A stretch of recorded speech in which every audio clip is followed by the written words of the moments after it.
G'day mates. Today we're taking to the skies. We're not after the rugged outback or the coral reefs. Instead, we're heading to a place of quiet charm. It's a city cradled by rivers in the southwest of Bangladesh. This is Khulna. From the ground, it's a bustling hub of life and industry. But up here, as we begin our slow, gentle climb, a different story unfolds. The sounds of the city begin to fade. They are replaced by the soft whisper of the wind against our wings. We are privileged observers floating above a world that is both ancient and ever-changing. The landscape below begins to open up, revealing its secrets one by one. Below us, the clean geometric lines of the Khulna University of Engineering and Technology, or QET, come into view. Its campus is an island of order and learning. The buildings are arranged with a sense of purpose. Pathways connect lecture halls and dormitories like veins carrying knowledge. This is the Khulna Divisional Museum. It is not a grand, imposing building, but its importance is immense. From our aerial perch, it seems nestled amongst the trees, a guardian of the region's rich history. The Sheikh Abu Nasser Stadium is a magnificent sight from the air. It is a perfect modern coliseum, an oval of brilliant green turf surrounded by tiers of empty seats. In this moment, it is silent. But one can easily imagine the roar of the crowd during a cricket match.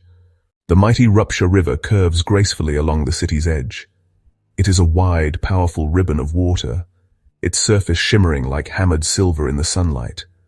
Dozens of boats, large and small, navigate its waters. They look like water striders from our vantage point. Spanning this great river is the Khan Jahan Ali Bridge, also known as the Rupsha Bridge. It is an elegant feat of engineering. From the air, its arches and cables form a delicate harp-like structure. Cars and trucks look like tiny insects crawling across its span.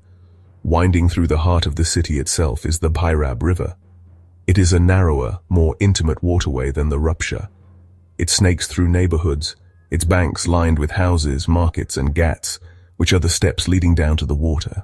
As we continue our gentle drift, the city's green spaces become more prominent. These are the lungs of Khulna, vital pockets of nature amid the urban development.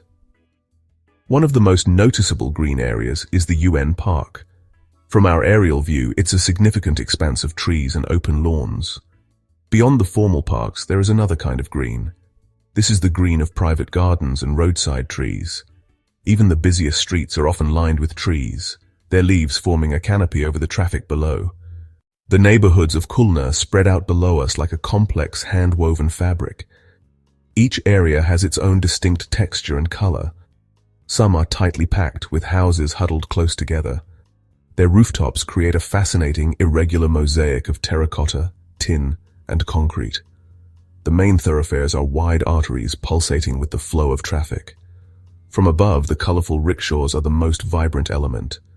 Then there are the smaller lanes and bylanes.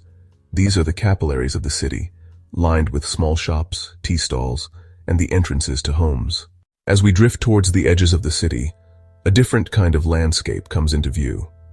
This is the industrial heartland of Khulna. We see the long, low buildings of jute mills and fish processing plants.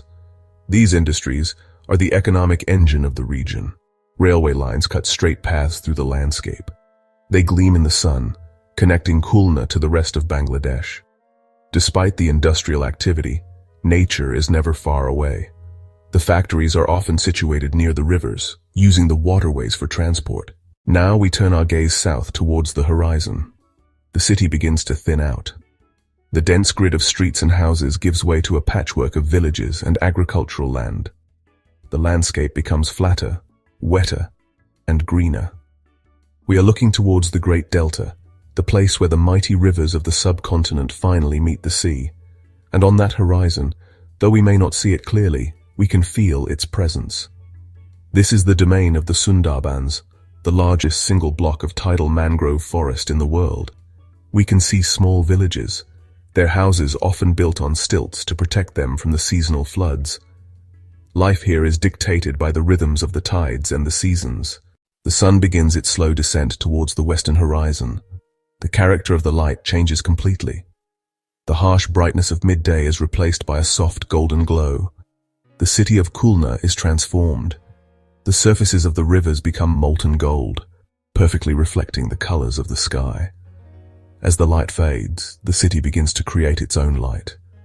One by one, then in clusters, then in a great flood, the streetlights and the lights in homes and businesses flicker on. The Rupsha bridge, in particular, becomes a string of pearls draped across the dark water. The city below is no longer a collection of individual buildings and streets. It has become a single living organism, glowing with a soft internal light.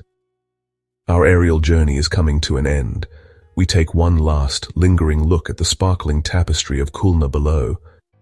Khulna is more than just a gateway to a famous forest.